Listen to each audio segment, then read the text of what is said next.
This week on the Lectures in History podcast, from the 1967 Six-Day War to the 1973 Yom Kippur War and the 2023 Israel-Hamas conflict, the United States has played a central role in efforts to end hostilities and negotiate peace in the Middle East.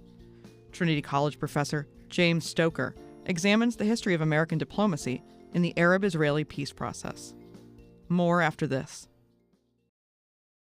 All right, class. So today we are going to be talking about the United States and the Arab-Israeli conflict from 1967 to 1976. And I thought I'd open today's class by talking about some events that are going on today, which you can see here in these pictures. Does anyone recognize what this is? It says Peace 2025. What might that be? Megan? The events that happened over the weekend with the Middle East Peace Conference in Egypt. Okay, that's right. So just over the last week, a ceasefire has been reached in what is actually the longest running Arab-Israeli conflict of all time, like over 2 years of war in the Gaza Strip. And they've just now reached a ceasefire, which was brokered, of course, with American mediation and the involvement of a lot of other different actors. People feel a lot of different ways about this. Most observers are very excited to see that there will finally be peace in the region in a conflict that's killed so many people, at least for the time being. We'll see how long it lasts. Others felt that the same result could have been reached much earlier. But what most people are not asking about this situation is something that maybe seems pretty obvious when you look at the pictures, and that's the American role in the situation. It was the United States that ultimately brokered the ceasefire. Of course, other people were involved, but it was Americans that did a lot of the diplomatic work, that put out some threats, that brought the actors to the table to negotiate together, and that is ultimately acting as a sort of guarantor for the agreement. So the question that I want to ask today is why that is. Why is it that the United States is so responsible for all of this? Why is it America's role to do this? And looking back to the past, when did that become the case? In other words, when did the Arab-Israeli conflict become America's responsibility?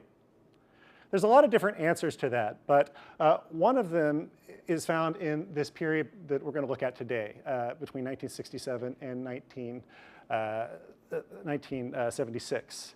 Why is that? Because in this period, US policy towards the Arab-Israeli conflict changed in a fundamental way. It moved from being a sometimes involved party that often watched the conflict, that often talked to different sides, to being the party that all actors in the conflict looked to for a resolution. This involved lots of changes in American policy. It involved new levels of aid, of military aid, of foreign aid, new levels of diplomatic involvement, of sending mediators to the region, traveling back and forth between countries, and ultimately new levels of responsibility.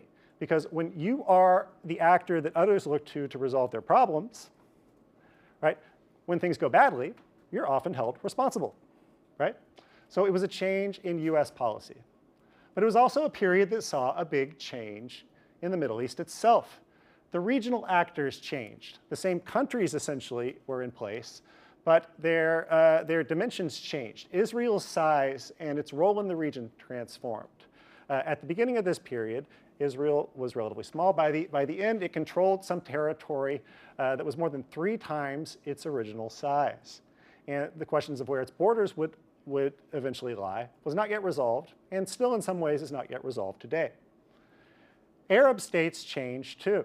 Their leadership changed. Their international orientations changed. And very importantly, their approach to Israel changed. For the first time during this period, we saw at least some Arab states and other Arab parties start to consider the possibility they may have to live in peace with Israel. They had perhaps thought about this before, but for the first time, these thoughts turned into concrete actions and policies. So there were some pretty big changes during this period, and it really matters to understanding today's world. Any questions so far? No? Great.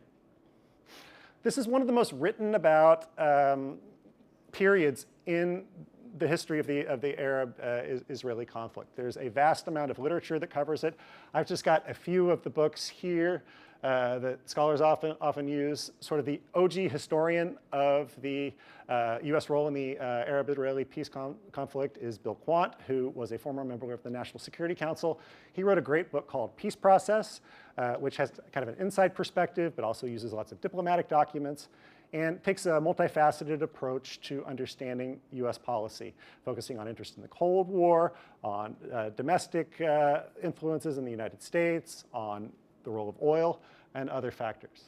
But since he wrote this book quite some time ago, there have been a lot of other works that have tried to take different perspectives on it. Craig Daly, in a book called The Limits of Détente, wrote about how the Cold War, in his view, was the primary frame through which the United States viewed this conflict, and that all of the things that they tried to do during that conflict were in pursuit of Cold War goals. Other scholars like Paul Chamberlain, and actually myself too, have written about the Arab-Israeli conflict as it affected some countries that we think about a little bit less. So while Dagley was writing about Egypt and Syria, Paul wrote about the Palestinians. I wrote about Lebanon, to try to kind of broaden the understanding of what impact this conflict had in the region. Then others have written about the intentions of particular actors during the period. So Salim Yaqub wrote a book called Imperfect Strangers, where he looks at Kissinger's role, amongst other things, and charges essentially that Kissinger was trying to do his absolute best to prevent Israel from making any compromises whatsoever, which is a little bit different than what other people had argued. And then more recently, Galen Jackson has looked at how the US-Soviet attempt to reach a reconciliation during this period, which was called détente, impacted the Arab-Israeli conflict, and vice versa. So there's a lot of different books. There's also a lot of different primary sources. Henry Kissinger, who was the US Secretary of State, and then before that National Security Advisor, wrote over 3,000 pages of memoirs. It's a lot of information, and a lot of it concerned the Arab-Israeli conflict. Other actors have written memoirs about the period, and then there's lots of diplomatic documentation available about it too. So the bottom line is that this period is extremely well documented, but scholars are still kind of arguing about what it means, and they probably will continue doing so for quite some time. To get us started about this period, I wanted us to think a bit about what US policy towards the Arab-Israeli conflict was prior to 1967, so before our period, so that we have a kind of a baseline understanding of what happened during this period and what had actually changed. The US had deep cultural and even religious connections to the Middle East prior to this time. The Near East region plays an important role in Christianity, of course, and in the minds and imaginations of many American Christians. They often thought about the Holy Land and its connections to themselves, but also to other peoples, including the Jewish peoples, which might have made them a little bit more naturally sympathetic to certain groups in the region because of this historical connection. America also had a large Jewish population as well, and many American Jews embraced what was called Zionism, or support for the existence of a Jewish state in the Middle East, in what they saw as the historic homeland of Israel. By the 1930s, the United States was also really interested in the Middle East because of a natural resource, oil. America struck up a partnership with Saudi Arabia in particular that ended up producing a lot of oil that was extracted by a company run by Americans, in partnership with the Saudis, of course. That company was called Aramco. And that played a very important role in how the United States viewed the Middle East, because as America became increasingly reliant on foreign oil, and as America's allies became reliant on that oil, the United States had to think about what the countries that had the oil cared about, and that included issues like the Middle East. And we'll see oil come up in today's discussion too. But the US was also very interested in supporting the new state of Israel. From 1948, President Harry Truman decided very early on to recognize the state of Israel, to give it support, and to take measures to help ensure that it continued to exist. And so American support for Israel was well established by this time, but it would dramatically change throughout the period as well. As the Cold War developed, the United States started to think more about what implications this had for other regions of the world as tensions with the Soviets got worse. And in the Middle East, over time, the Soviet Union developed connections to a number of states in the region, particularly the Arab states, Egypt and Syria as well. And the Soviet support for Egypt and Syria would play a big role in American policy throughout this period. By the 1960s, the United States was already undertaking some weapons sales to various countries in the region. Under the Johnson administration, it had started to sell more weapons to Israel. And it had also at various times undertaken efforts to mediate between the Arabs and the Israelis. And this had happened oftentimes in reaction to particular events that were occurring. So for instance, in 1956, when Israel invaded Egypt and helped to seize the Suez Canal along with Britain and France, the United States played an important role in going back and forth between the actors and ultimately facilitated an Israeli withdrawal from Egypt. So the US had mediated before, but it oftentimes only got involved when things got really bad. And we would see this happen again during this period. But one difference was that throughout this period between 67 and 76, there were constantly crises happening. And so a pattern developed in which the United States was constantly getting involved in various ways. All right? So already prior to 1967, the US was certainly involved in the Middle East, but nonetheless, the events of 1967 would change this in a big way.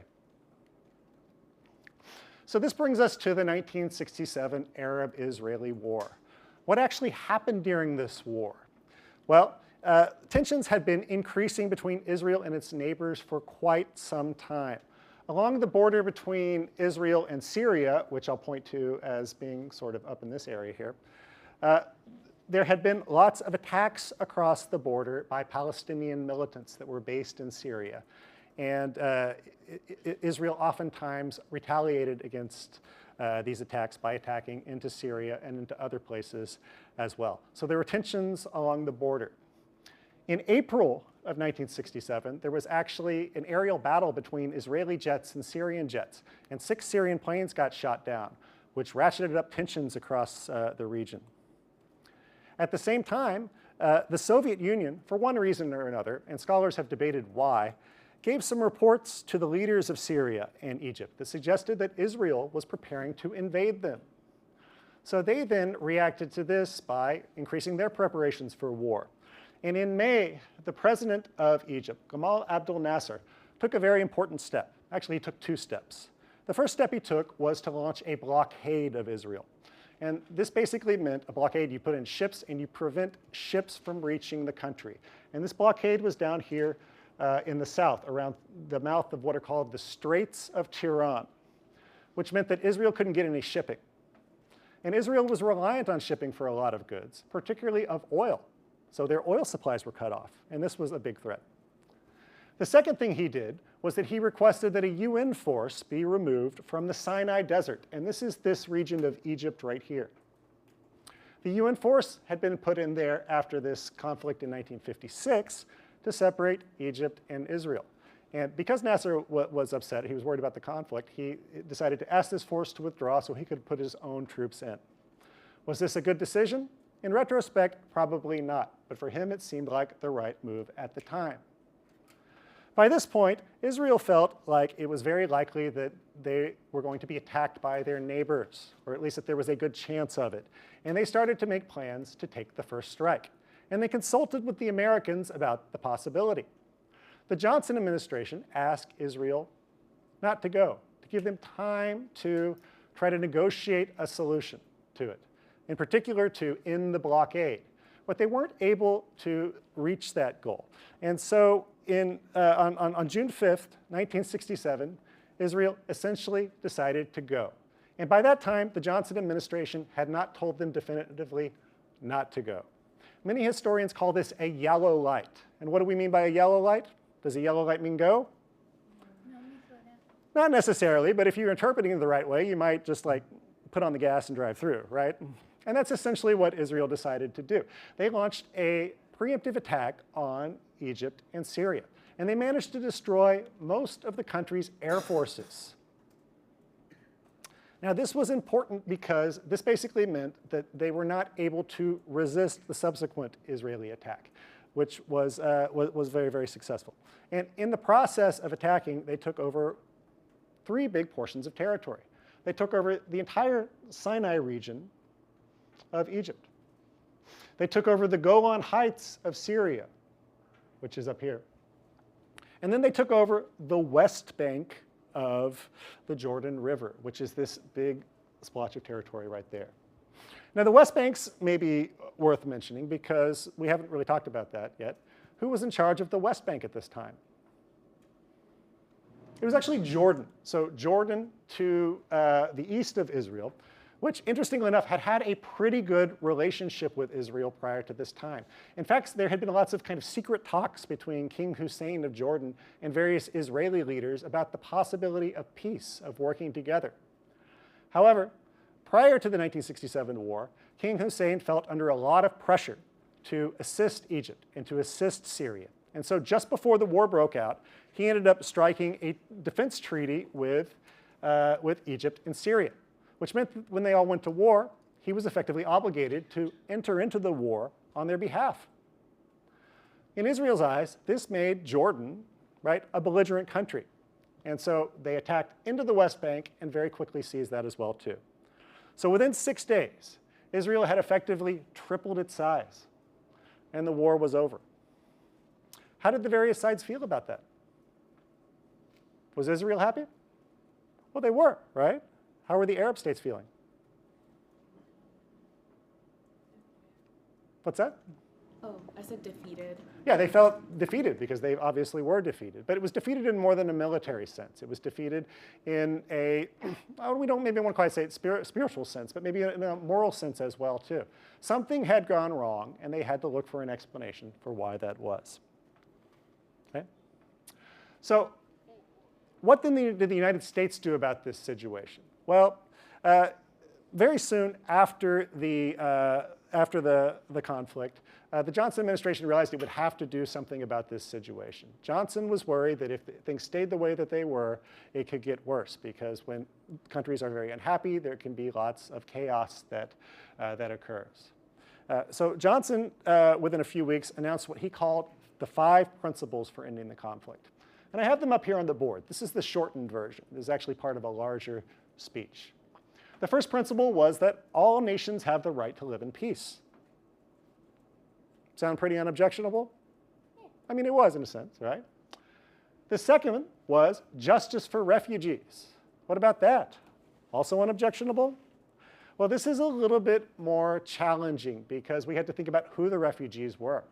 In the Middle East, there was a large refugee population of Palestinian refugees in particular who had been forced essentially to leave their homes in 1948, and now even more had to leave their homes in 1967.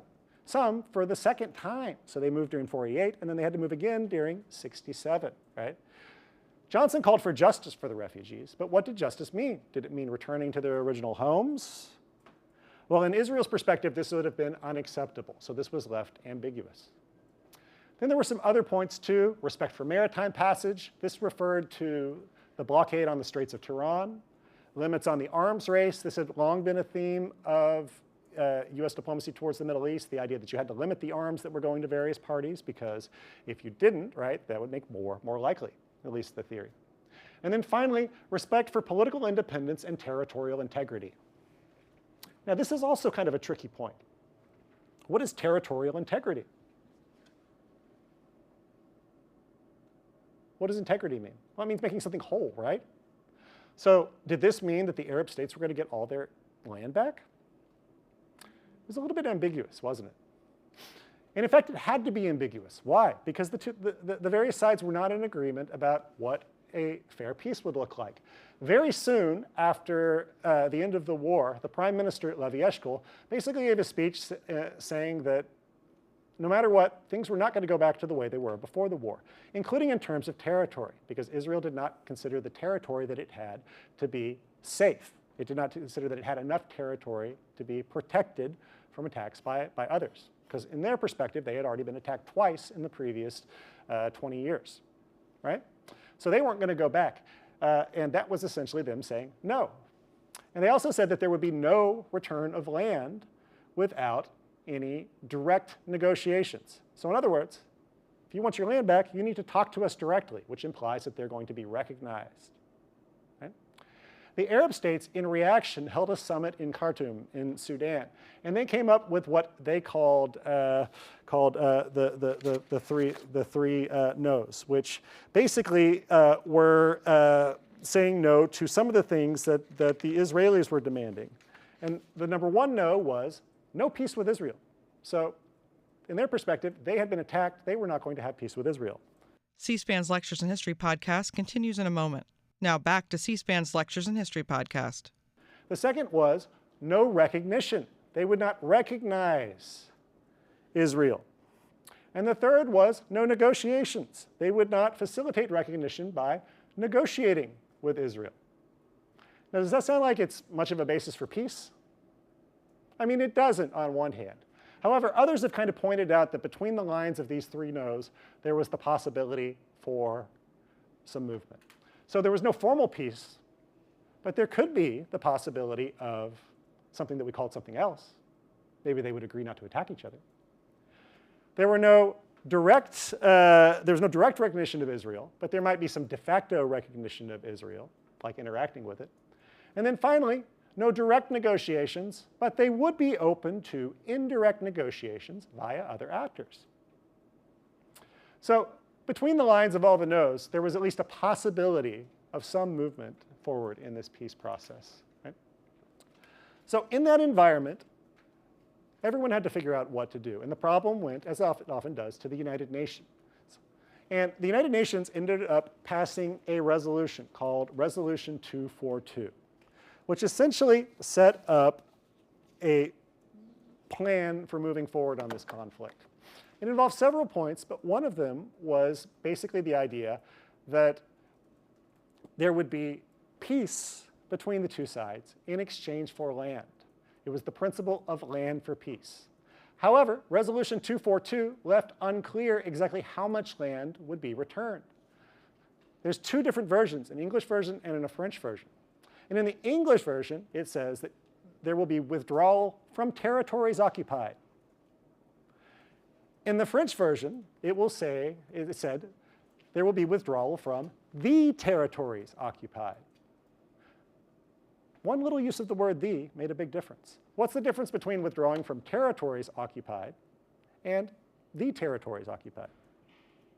Any ideas? JC? Well, it's ultimately about who is going to end up with the land. But if you say you have to withdraw from the territories that you occupied, that means all of them. If you just say you have to withdraw from territories that you occupied, does that mean all of them? Yeah, it could be either way, right? It's a little bit ambiguous. And so there's a whole set of historical analysis about what the people who wrote the resolution meant. The bottom line was they made this intentionally ambiguous. They wanted to preserve the possibility of a peace agreement that would involve withdrawal from all the territories, which is what the Arabs wanted, and some of the territories, which is what Israel wanted. Make sense? So this is a nice example of how mediators often have to wordsmith agreements, how they have to use vague language that can be interpreted in different ways, because otherwise you won't make any progress at all. As part of Resolution 242, the United Nations approved a mediator, a guy named garnered, who would be present for the next few years and travel throughout the Middle East.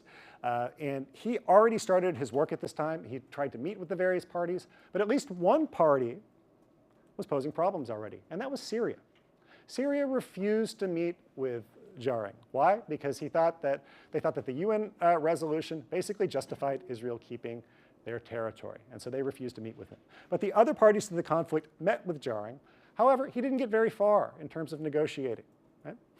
So by the next year, in the fall, in September 1968, the various sides were starting to get upset. There were a lot of tensions in the regions, and the Soviets actually gave America a peace plan that proposed a series of interim steps, so interim peace agreements between the different sides, that would ultimately result in all of the land being returned in exchange for peace. Good idea or bad? I mean, it sounds like an okay idea, but the United States knew at this time that Israel would not accept that. Why? Because it would require all the land to be returned, and they were not going to be willing to return all the land. So at least for the time, they kind of set it aside. And in any case, there was about to be a big election in the fall, and a new presidential administration was going to take over. Lyndon Johnson, because of the problems in Vietnam, had decided not to run again for president. So somebody new was going to come to power in the United States, whoever it was, and they might take a different approach to the issue. So in the meantime, who is benefiting from this? I've got the stalemate, cui bono. That basically means like who benefits, right? Well, obviously, Israel is the main winner at this point. They got lots of new land, including historic territory like East Jerusalem that they had long wanted to have. East Jerusalem, Jerusalem itself, actually, the Israelis considered it to be their capital. Palestinians too, but Israelis were very happy to have it. They had already started to establish settlements in some parts of the territory that they had taken over, including in the West Bank and the Golan Heights, which was kind of a hint that they were going to stay there. And then there was one other point that we often forget about today that was very important. In the Sinai Desert, there were actually some moderate-sized oil reserves, both onshore and offshore, and Israel got access to these. And up until 1967, Israel had a real hard time getting oil. That was one of its major challenges, which is why the blockades of the Straits of Tiran was so difficult for them. So they had that access to oil in the Sinai. They didn't really care about the Sinai. Not many people live there anyways. They didn't see it as part of their historic land, but it had an important strategic purpose. And so they weren't really willing to give it up. But in the meantime, as we said, the Arab governments had been largely discredited. They were not seen very popular, seen very well in the eyes of their populations. So who were Arab people starting to turn to? Well, there was a new group of people that were promising to take action about the situation in the Middle East, who wanted to take a different approach, who wanted to make it more of a common struggle. And those were Palestinian militant groups. They called themselves Fedayeen, which basically means those who struggle. And they had begun to form in various countries around the region. And they started to form armed groups with aid from Arab countries, from the Soviet Union. And many of them were located in Jordan, in Syria, and then more and more in Lebanon. And they started to launch small attacks across the border. Now, from Israel's perspective, what were these attacks? This was terrorism. They sometimes attacked civilian targets. They sometimes killed innocent people. They sometimes attacked civilian infrastructure. And Israel would often strike back. But from the Palestinian perspective, this was them doing something about an intolerable situation. And in 1968, something happened that gave them a big boost. They actually worked together with the Jordanian army to stop an Israeli attack into Jordan at a little town called Karame. They basically put up resistance. They took a lot of casualties, but Israel had planned to go further, and the army had to turn around, and they went back into Israel. So even though the Palestinians had lost more people, they portrayed it as a victory. And the town's name was important here, because Karame means something. Does anybody happen to know any Arabic? Karame means dignity. So now they had this victory at the Battle of Dignity that they had won, and this started to increased support throughout the Middle East, because all of a sudden it looked like these brave fighters had stopped the giant Israeli army and turned them around. In reality, Israel just met a little bit more resistance than they expected. They turned around. They probably could have pushed through, but they didn't want to take the casualties. But nonetheless, it was a major moral victory for them. In the meantime, the big Arab states were also realizing that they had to do something about this. And along the ceasefire line on the Suez Canal, fighting started to erupt as the Egyptians started to shell the Israeli people on the other side. They were not in a position to fight a war at this time. They knew that they were going to lose, and in fact, they lost lots of people in the retaliations that happened. But from their perspective, this was doing something about an intolerable situation, which was their land being occupied. Make sense? So all of this stuff is basically showing how this intolerable situation was producing more and more tension. Make sense? So what did this look like from the American perspective? Well, by this time there was a new administration in town, the Nixon administration, which saw the Middle East in kind of an interesting way. Like its predecessor, it had looked at the Middle East in terms of the Cold War, right? So it wanted to think about how does this affect not just countries in the Middle East, but how does this affect our relations with the Soviet Union? However, there was a very clear split within the administration about what that meant. The State Department was run by a guy named William Rogers. And William Rogers was an old friend of Richard Nixon. He had helped him politically a lot, and he was seen as kind of a tough lawyer, and so he appointed him as Secretary of State. But he didn't know a lot about foreign policy. Instead, the main guy behind the scenes was a man named Joseph Sisko, who was the Assistant Secretary of State for Near Eastern Affairs. And Sisko would end up running a lot and launching a lot of the initiatives that took place at this time. He was very energetic and he had lots of ideas. Okay? But Nixon actually wanted Rogers there kind of as a placeholder. He didn't really like the State Department. He didn't trust the State Department. He had been vice president previously, and he thought the State Department had undermined him in a number of cases. And so he really wanted Rogers just to watch all those Foreign Service officers and make sure they weren't going to get up into any trouble. He instead wanted to run foreign policy himself. And he picked as his national security advisor a brilliant man, a Harvard professor, who also, coincidentally enough, kind of wanted to run foreign policy himself. And that was Henry Kissinger, who I have here in a little side picture over here. Does anybody know anything about Kissinger? What's Kissinger known for? Well, I know him from being the Secretary of State and taking a lot into diplomacy. Yeah. Like, that's what I can think of right now. So later on, Kissinger would become Secretary of State. And interestingly enough, he would be National Security Advisor and Secretary of State at the same time. But right now, at this point in time, Kissinger was not yet Secretary of State. So he was not really allowed to be a diplomat himself. Instead, he was supposed to advise the president. However, he had bigger plans, and his plans largely involved the Soviet Union. So while the State Department worried that instability in the Middle East might somehow undermine the American position there, and therefore the United States should get deeply involved, Kissinger actually saw the situation quite differently. And Nixon largely agreed with him. He thought that the situation on balance actually benefited the United States. Why? Well, who was losing in this situation? The Arab states, Egypt and Syria in particular, and Jordan as well, but although Jordan was on the US side. But when the Soviet client states, or states that are very close to the Soviet Union, were doing badly, this meant that the United States was actually doing well. And therefore, if they want something from the US, the Soviet Union should do a favor for the United States. This was a concept called linkage, where different foreign policy issues were linked to one another. And it formed a big part of the basis for the Nixon administration's foreign policy. They wanted to negotiate with the Soviet Union, either openly or behind closed doors, to get concessions from the Soviet Union. And what was the big issue that all Americans were concerned about, even bigger than the Middle East? This is in the 60s and early 70s. Anaya? Well, arms were pretty big. Nuclear weapons were a big issue. Arms control was serious, but there was another thing going on as well. Megan, you want to take a shot? The Vietnam War. The Vietnam War, exactly. The place halfway across the world where lots of the young American men were dying and billions of dollars were being spent every year. It was occupying huge amounts of America's attention. And the Nixon administration, like its predecessor to a certain extent, blamed the Soviet Union for this.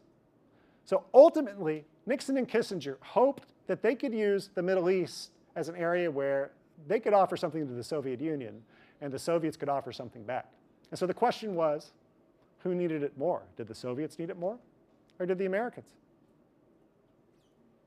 Well, from their perspective, they wanted to link these two issues together.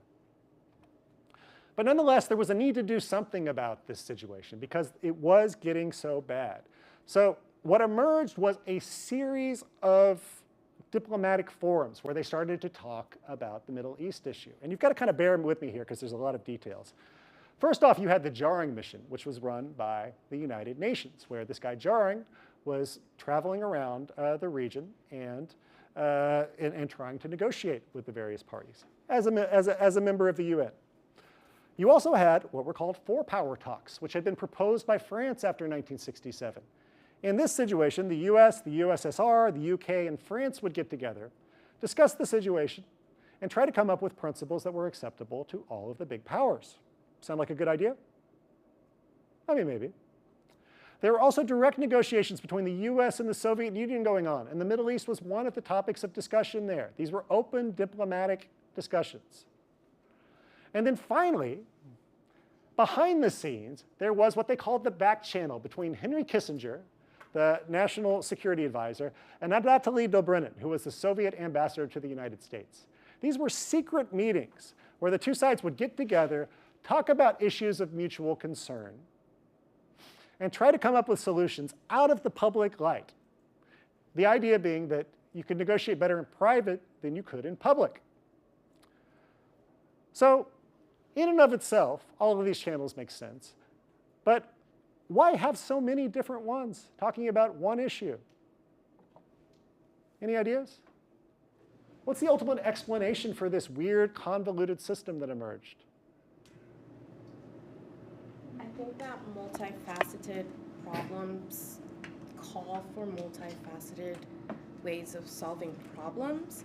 And I think that by trying to communicate in different levels, there may have been a better chance to coming to, if not a solution, at least some kind of like agreement.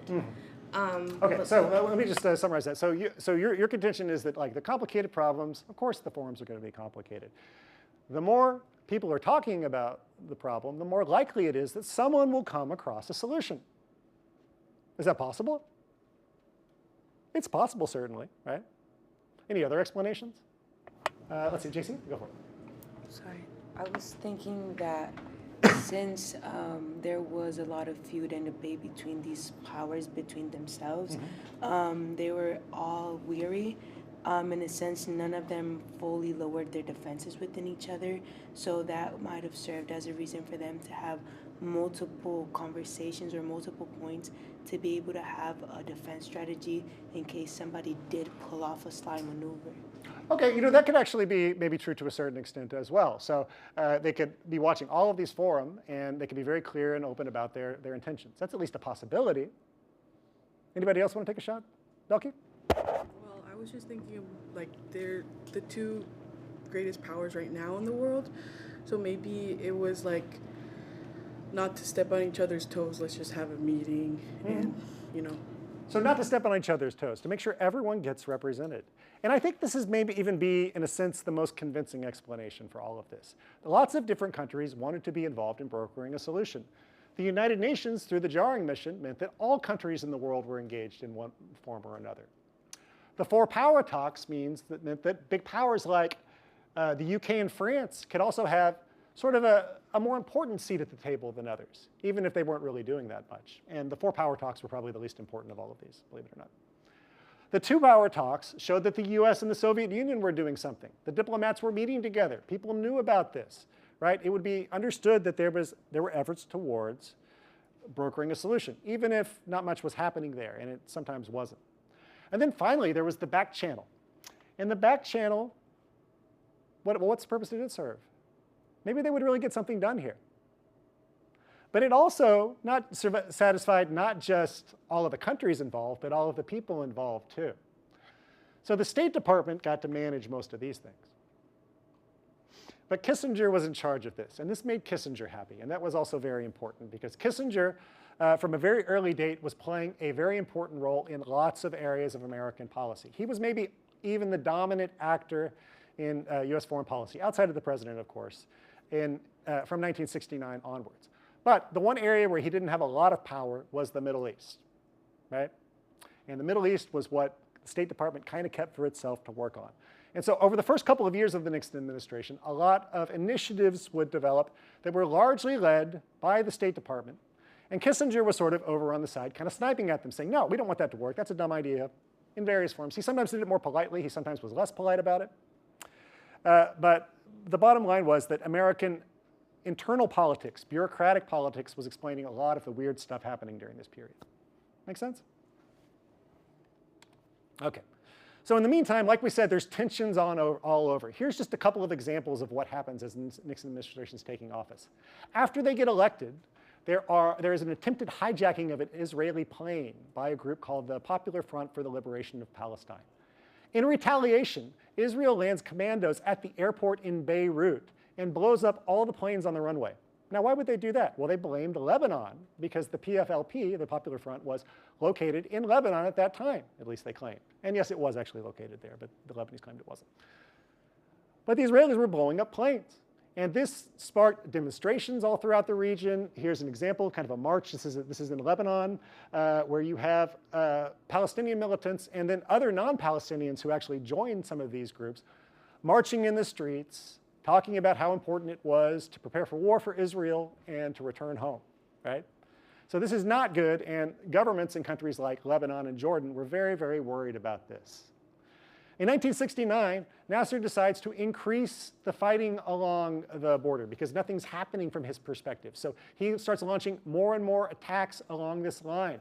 And the Israelis are striking back. Over the next year and a half, more than 10,000 Egyptians will die in shelling, in airplane attacks, and in other ways. And several hundred Israelis died too. The exact number is a little bit disputed at this time. Yep. C-SPAN's Lectures in History podcast continues in a moment. Now back to C-SPAN's Lectures in History podcast. By the end of 1969, things in Lebanon have gotten so bad that there's basically a confrontation between the Lebanese army and the Palestinian militants. And guess who steps in? Not the United States, actually. Egypt steps in and brokers an agreement called the Cairo Agreement that requires the Lebanese state to coordinate with the Palestinians and the Palestinians to coordinate with the Lebanese army. So now for the first time, a Palestinian militant group actually has the right to exist in an Arab state and to organize openly, which is kind of a bad sign from the American perspective. It seems very dangerous. Why? Well, once you get another armed group in a country, they could take over the government, right? They could overthrow it. And all of a sudden, you have another Soviet client state in the Middle East. This is what they call the domino theory. The idea that if one country topples, the others will topple as well. So the US was very concerned about this. And over the course of 1969 and then into 1970, they coordinate very closely with the Lebanese government about the possibility of fighting back against the Palestinians with the army or even with some other militia groups that were there too. In the meantime, there was a new Israeli prime minister named Golda Meir, and I have a very small picture of her here, unfortunately, with President Nixon. I guess I didn't think about how small that would be. But she was quite resistant to compromise with the Arab states, and in fact was very dogmatic about particular issues like the Palestinians. She would very often say things about the Palestinians like they didn't exist. In 1969, pretty soon after taking office, she said, there was no such thing as the Palestinians. Now, she later said she was misquoted about this. And she said, what I actually meant was there was no such thing as the Palestinian people. Now, why might she deny that a Palestinian people exists? What does it mean if you are a people? What do peoples get? Go ahead. A place to live, a home. Yeah. It's a fundamental principle of nationalism. If you believe in nationalism, peoples have a home. And where was the Palestinians' home? Where Israel is. Exactly, that's where it would be. But from the Israeli perspective, of course, this was incompatible with their vision, right? Because that would mean giving up their homeland, and they were not willing to recognize this. So Meir said this thing out loud, but the sentiment was broadly shared.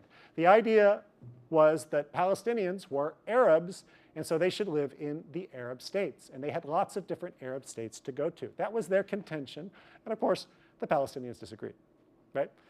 But comments like this sort of added fuel to the fire and made many wonder, well, what's going to end up happening here? Is the whole region going to blow up again? So the State Department decided to get active. They began sending out mediators to the various countries and trying to negotiate a solution. But they had not yet been willing to do so. So over time, they developed a plan. It was first called the fallback position because they were not taking a position on where people should withdraw to. But over the course of 1969, they developed something that eventually got proposed in December called the Rogers Plan.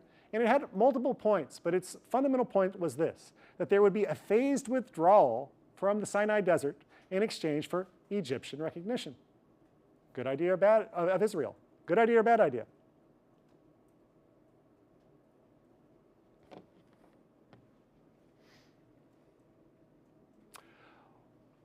Well, it was at least a start. It was kind of resembled the Soviet plan from early on, except it was only concerning Egypt, and it was not exactly complete yet because it wasn't clear how much withdrawal there would be. Both sides recognized it as fruitful, but ultimately all of the countries involved rejected it. Egypt rejected it, the Soviet Union rejected it, and Israel rejected it. All this time, Kissinger was arguing about how terrible an idea this was. And one example of this was a memo that he wrote in 1969, where he recognized that in the current situation, so-called moderate regimes like Lebanon suffer. He acknowledged this because there was a lot of chaos there. But, he claimed, forces are at work in the Arab world that feed on more than the Arab-Israeli problem. In other words, there's other stuff going on. It's not just because there's no solution that there's all this radicalism. Whose fault did he think it was? In his view, it was all the Soviets' fault. So there was no point in brokering a compromise because the Soviets were still going to be around, making things worse. Make sense? So not only was there not a lot of full support within the Nixon administration for this plan, right? But it also didn't include everyone in the region. Who did it ignore? Well, the first person that noticed that they had been left out was Jordan, who was the US ally, and Jordan was like, hello, you kind of forgot about us over there. We're pretty close to you guys, and you're not doing anything for us. So a few days later, after the first Rogers plan, they issued a second plan for Jordan, but Israel wasn't interested in that at all. And it completely ignored who? It ignored the Syrians. Now, from the American perspective, that was fine because the Syrians were ignoring everyone else. The Syrians weren't talking to the UN. They weren't talking to anybody. They had a lot of problems at this time. So forget Syria. We can't solve that problem. But it also ignored the Palestinians. And how did the Palestinians feel about the Rogers plan? Well, they thought it was terrible. This is an example of, in their view, America ignoring the fundamental issue in the Middle East, which was themselves, right? The refugees. Make sense? So the Rogers plan fails. And what ends up happening? Well, things get a lot worse from there. In response to the war of attrition, Israel is starting to get tired of this, and they start launching deep bombing raids within Egypt, hitting factories, hitting defense targets, doing a lot of damage. Nasser, Gamal Abdel Nasser, who was the president of Egypt, flies to the Soviet Union and asks the Soviet Union for some help. And he says, look, you guys need to give us some more planes, and you need to give us some anti-aircraft missiles, right? But there was a problem. Did Egypt know how to operate those? No, they didn't. So what did they need? They needed the Soviets to come and operate them for them. Now, why would the Soviets want to do that? Think about that. If another country asked America to send in not only, like let's say Ukraine. If Ukraine asked not only for American planes or American tanks, but for American pilots and American tank drivers, would the US be excited about that? No. And the Soviets were not particularly happy about the chance that their soldiers could die in combat with the Israelis, who had very good American equipment. But they also knew that things were very bad and that their reputation had really suffered because their weapons had been defeated in 1967. So if they didn't do something, they were going to be in trouble with their other clients. So they agreed to participate, and the Soviets start bringing in equipment, and they start flying raids against Israel. They start setting up what are called SAM, surface-to-air missile sites, all over Egypt. And of course, the Israelis are fighting back. So in the US, this kind of exacerbates the two sides of this debate. From the State Department's perspective, this means we've got to get involved. We've got to do something before things get worse. But Kissinger's like, hold up. This is not so bad. Look, the Israelis are destroying Soviet equipment. Is this really so bad for us? You guys should leave it alone. But ultimately, the Secretary of State launches something that he now calls the Rogers Initiative, which is a simplified version of the Rogers Plan. It basically doesn't require any withdrawals. It can be summed up as stop shooting and start talking. At first, it takes a while for them to accept this, but after some pretty serious air clashes where both sides are losing airplanes, in August, both the Egyptians and the Israelis accept this, and they agree to stop fighting. Make sense? However, something bad happens, at least from the American perspective. As soon as they stop fighting, what does Egypt do? They're supposed to keep all their troops in the same place, but they actually very quickly push lots of anti-aircraft missiles up to the edge of the Suez Canal. Now, why did they do that? Well, they wanted those to be there in case Israel flew towards them, right? But this basically looked like Egypt had violated the ceasefire.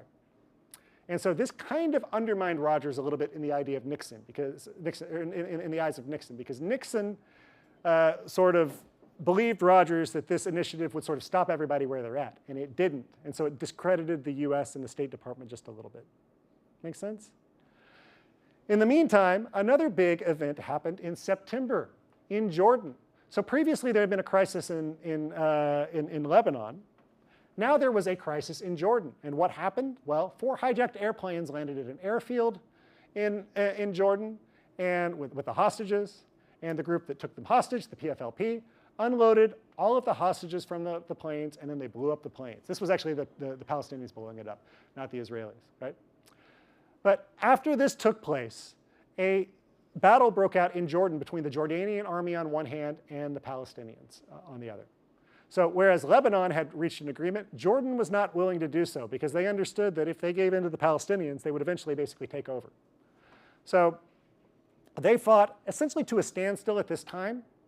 But in the meantime, Syria started to send some tanks into Jordan. And this got the Americans very worried.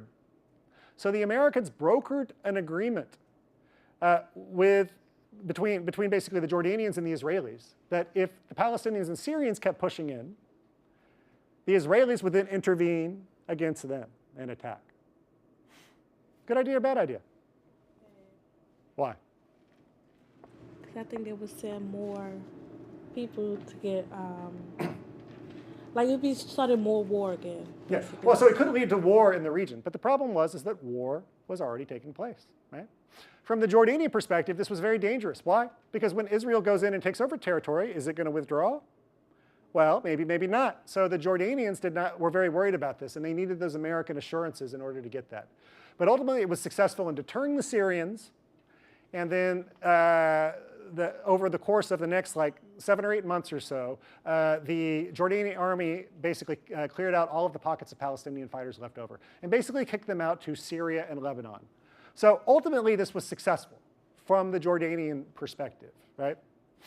But it was deeply damaging to Arab alliances. It caused a lot of tensions with Egypt and with Syria as well. And all of a sudden, it sparked lots of turmoil within other Arab countries. At the end of September, Nasser dies of a heart attack. He was a hard worker. You can't say that Black September killed him per se, but there was a lot of stress going on, and he dies. And he was the great Arab leader at that time, and it was not clear who would take over.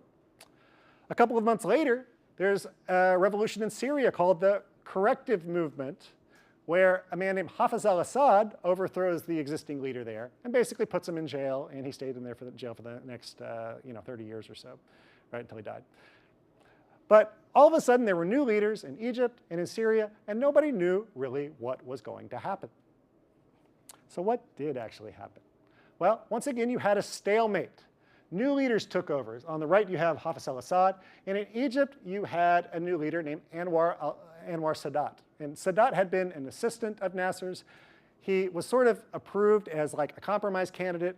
Nobody thought very much of him, but he sort of as several initiatives were wrapping up, including the Jarring Mission, in a speech proposed the idea of an interim agreement, basically that Israel could withdraw from a certain distance in exchange for some guarantees that Egypt would not resort to force again. The State Department picked up on his suggestions. They launched a trip to the Middle East in May 1971 and tried really hard to broker an agreement. But they weren't able to convince either side to accept the conditions that the others wanted.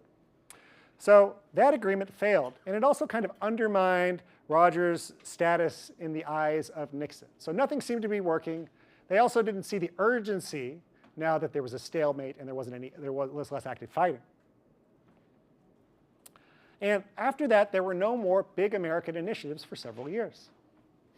But other things did happen in the meantime. The Palestinians were still active. In 1972, in September, Palestinian militants took a group of Israeli athletes hostage at the Munich Olympics. This was a big global event, and almost anybody who was alive at that time would have been glued to the television, watching this hostage standoff unfold over the course of several days. At the end of the days, there was an attempt by German police to rescue some of the hostages, and most of the hostages died and were killed. And after that, many countries around the world began cooperating together on anti-terrorism movements in a new way, which adds a new dimension to this, the Arab-Israeli conflict, which up until this point in time had not really been focused on the issue of terrorism per se. But after Munich, this started to change. This was a big turning point, even though it had been around a little bit before. That at least some people were labeling the Palestinian militants, even more than they were before, as terrorists.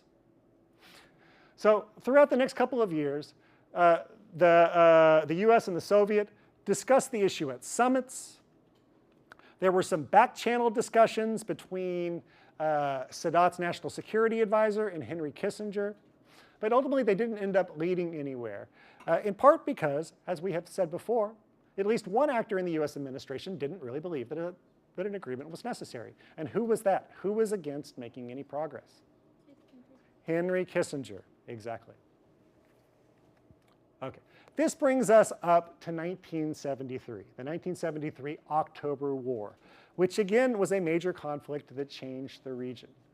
In early October, Egypt and Syria surprised the world by launching an attack on Israeli lines. And this was thought to be unbelievable. Why? Because very few people, certainly in the national security establishment in the United States, thought they stood any chance. It would have been like attacking Israel in 1967. They expected them to get defeated very quickly. However, Israel was not expecting this. This was the evening of a Jewish holiday, and many people were on leave, and they were basically unprepared. And the Egyptians and Syrians had been training very heavily for this attack. And they initially both end up pushing Israel back quite a bit in the Sinai and a little bit less on the Golan Heights. And here's sort of like maps of what that looked like and the counterattacks. We don't need to get into the military details. But the United States ends up launching a major military resupply campaign for Israel. It was called Operation Nickelgrass. They sent in something like 22,000 tons of military equipment, which helped Israel turn things around. And within a couple of weeks, Israel was now on the offensive. And it actually pushed back, even in some places, beyond the original lines. So in Egypt, they pushed beyond the Canal Zone. And then in Syria, they pushed beyond the original ceasefire lines, too. But by this point in time, other Arab states had decided that this was unacceptable. And they decided to do something that they had tried once before, but had not really worked. In 1967, many people forget that there was a brief Arab oil embargo of the United States. However, it was not very successful because the US didn't import as much oil. But by 1973, the United States production of oil had declined a lot, and we were importing more oil. And this time, the Arab members of OPEC decided to stop selling oil to the United States and others that they saw as supporting Israel. This sparked gas shortages in the United States. It really hit people in their pocketbook and pressured the United States to try to stop this as soon as possible. So the US starts mediating more heavily. They're wanting to get a ceasefire from the Israelis. And Kissinger actually kind of goes to Israel. He gets a ceasefire, but then he secretly tells them, you know, if you keep on attacking while I'm on the plane on the way back, it's just fine with me. So they keep it going. In the meantime, the Soviets are saying, maybe we should send troops to the Middle East together. And if you don't, we will. So the US puts its forces on nuclear alert. And then ultimately, finally, by October 25th, forces the Israelis to stop attacking. Make sense? So this war had not changed the lines that much. They changed it a little bit. But it did change something else. It made the United States have a little bit of skin in the game. Why? There was the oil embargo. And they weren't going to get their oil back until there was some sort of agreement. So what would the United States do? By this point in time, things had changed in America too. In September of 1973, Secretary of State Rogers resigned his position. The reasons aren't exactly clear, but it might have had something to do with all of the scandals that his friend President Nixon was having at the time. And Kissinger becomes Secretary of State while keeping his national security advisor position. So Kissinger is going to be the one in charge of figuring out what to do about this. And what develops was a new set of fora for diplomacy. The first one that everybody agreed on, or at least most people agreed on, was something called the Geneva Conference. They agreed that there would be a big conference in Geneva that would include all of the relevant actors, including the United States, the Soviet Union, the Arab countries that were involved in the conflict, and Israel. At the same time, there would be a set of individual mediation efforts that would be undertaken by, guess who? Kissinger himself, that he would personally oversee to try to broker some agreements. Now, which one of these seems more promising in your mind? If there's a big problem, a complicated problem, is it better to get all the parties together and talk it out? Or is it better to deal with it one-on-one? I think we can see the logic of the Geneva Conference. It does sound great to get everybody in a room and talk about the issue, but who would be opposed to this? Well, the Soviet Union wasn't really keen on this, although they liked being included here. So the Soviet Union was kind of in favor of this a little bit more, and they ultimately wanted everything to come back to this, even though they had some worries about it, right? But certainly, would Israel want this to happen? No, because who's everybody negotiating against?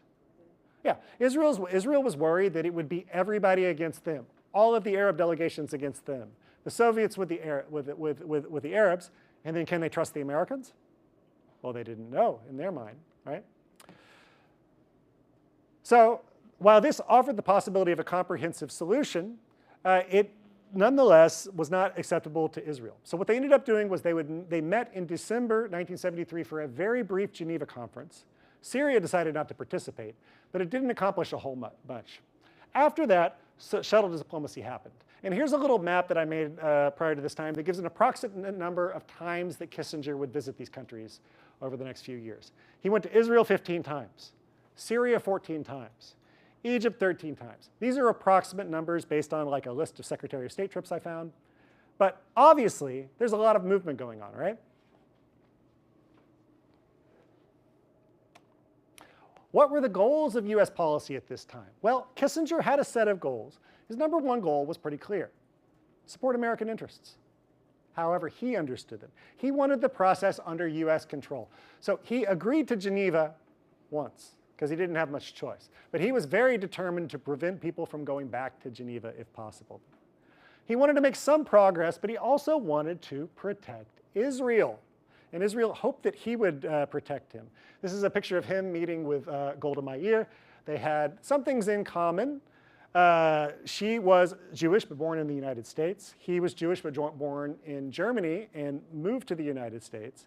And one time when she sort of expected him to support their side more, she made a comment about him being Jewish, and he said, "I am American first, Secretary of State second, and Jewish third." Her response was, "No problem. In Israel, we read from right to left." So there was an expectation on the part of Israel that Kissinger would closely support their interests. They would often be disappointed. He had a very clear short-term vision, but it was unclear what the long-term plan was. And in a sense, that was necessary. He wanted to avoid being too specific about the future to isolate Israel, but also to avoid outcomes that would not be acceptable to the Arab countries as well. All right? So in 1974, he succeeds in brokering two ceasefire agreements, one between Israel and Egypt in January, and then one between Israel and Syria in May. And the Israel-Syria agreement was much more difficult to get because the Israelis didn't feel much pressure to get it, but finally Kissinger pushed them into it. They were not happy about it, but they did it. Right? Both involved limited withdrawals and the creation of UN buffer zones, which you can see in kind of these long slits there, right? And substantial US aid. So oftentimes, to finally get over the finish line, each side said, well, you need to do something for us. And this became a theme of US Middle East diplomacy from this point onwards, basically the idea that America would, at least in part, pay the sides to make peace with one another. They were not signed by the diplomats of these countries. In each case, they were only signed by military officials, which meant that they weren't officially recognizing each other. Yeah. Now, in the meantime, afterwards, things became much more difficult. There was this question, what do they do next? Nixon wanted to broker an agreement for Jordan, but Israel was deeply opposed to this because it would mean giving up a slice of the West Bank, which they wanted to hold on to. And then in the meantime, Nixon had to resign. Why? Because of the Watergate scandal. They still hoped to get an agreement for Jordan, but something happened in October 1974. The Arab League met at Rabat in Morocco and agreed that the Palestinian Liberation Organization, the PLO, would represent Palestinians in any future peace agreement in the Middle East or any future negotiations. This was a blow to Jordan and a boon to people like this guy, Yasser Arafat, who was the chairman of the PLO at the time. So next, the United States turned back to Egypt, where Anwar Sadat seemed to want to get an agreement, but he had some demands. He wanted some oil fields back, and he wanted some key passes, and Israel was not willing to give those up. So at this time, they were not able to get an agreement. By March 1975, Kissinger was mad about this. Why? Because he had spent a lot of time trying to broker agreements. And it now seemed that, interestingly enough, the US's ally Israel was the roadblock, at least in his mind. He was actually relatively happy about Sadat, who had been forthcoming about the possibility of compromise. So they announced something called a reassessment, where we're going to reassess our entire policy towards the Middle East, including our relationship with Israel. Now, did they reassess much? Not really, but they did take a little break. And in the meantime, something important happened. In April 1975, a civil war broke out in Lebanon. Its importance was not very obvious at first, but over time, as it expanded and got worse and drew in more parties, it would become central to a new set of negotiations that in some ways would replace what was going on in the Arab-Israeli conflict. However, in the summer, Ford met with Sadat in Salzburg, Austria, and they agreed to try again for a new agreement. And by 1975, the US had negotiated another interim agreement between Israel and Egypt. In this case, Israel gave back the oil fields, and they gave back the passes that Sadat wanted. But what did they get in return? Well, they got a promise of non-belligerency, which was pretty big, but they got something else. They got a promise on oil supplies and another promise. Now, because of time, I'm not going to read through this, but they basically got a memorandum that said that the US would not negotiate or recognize the Palestine Liberation Organization until it recognized Israel's right to exist. So the US now promised not to talk to the Palestinians. Is that a big promise? I mean, it is, because if you're not talking to somebody, can you address their issues? No. So some members of the US administration, including a guy named Harold Saunders, who was Kissinger's deputy, suggest that actually this is not as concrete as it sounds. It says we will not recognize or negotiate with it. Doesn't mean we can't talk to them. But it was pretty clear. And if just a few years later, the Carter administration would fire its representative to the UN over talks in a corridor with PLO representatives. So it was pretty clear that they were not going to talk to the PLO, at least officially. Right? So where did this then leave them? Over the course of 1976, things were pretty bad. Egypt, after signing Sinai II, had basically torched its relations with other Arab countries, particularly Syria. This led to an increasing conflict elsewhere. In Lebanon, in the Civil War, both of those countries were supporting different sides. Israel got involved. Syria then sends its troops into Lebanon, and the US helps to broker negotiations over where Syria could put its troops in Lebanon. It led to something called the Red Line Agreement, which basically was a line about how far that Syria could put in troops. Syria kind of ignored it. There's a little bit of a debate about this too, what actually happened there. But the bottom line was, were things any better? No, they were still chaotic in the Middle East, even though you had, for all practical purposes, a very peaceful relationship, if not peace, between Egypt and Israel. So US relations with Israel were headed down. Kissinger barely talked to his colleagues in Israel during this time. And there were some but some diplomatic discussions with Sadat about the possibility of a Sinai III agreement, but they didn't move forward at this time. Essentially, Kissinger hoped that Ford would be reelected and that he would have another shot at the Middle East. But did that end up happening?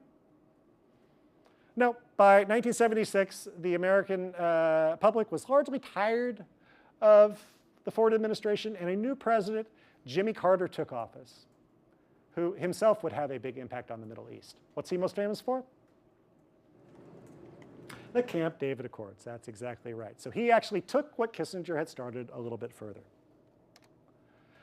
So just to wrap up, what were some of the legacies of this region? Why is it then so important?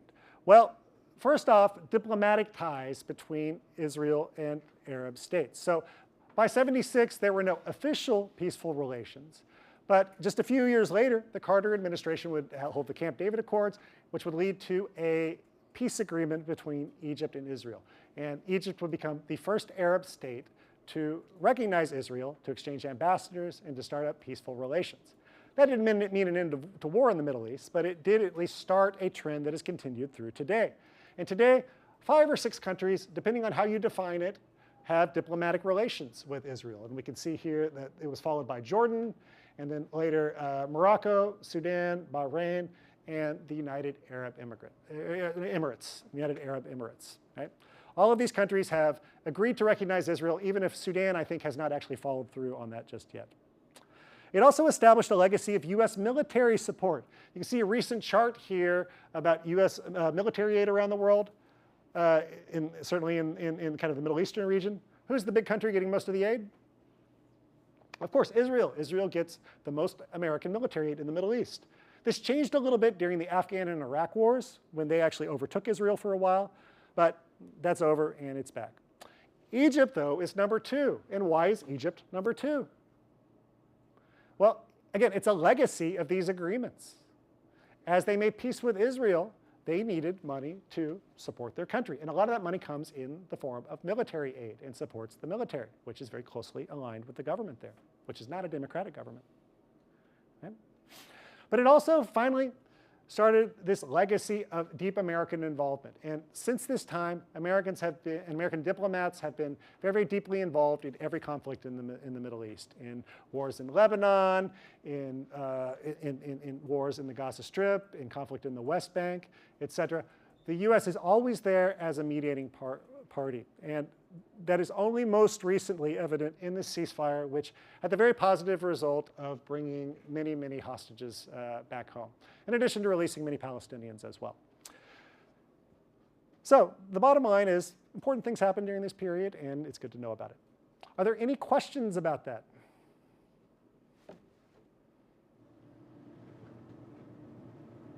No? All right, well, thank you all very much. Have a fantastic afternoon. Thanks for listening to this week's Lectures in History podcast. To find more of our history programming, visit our website at c-span.org.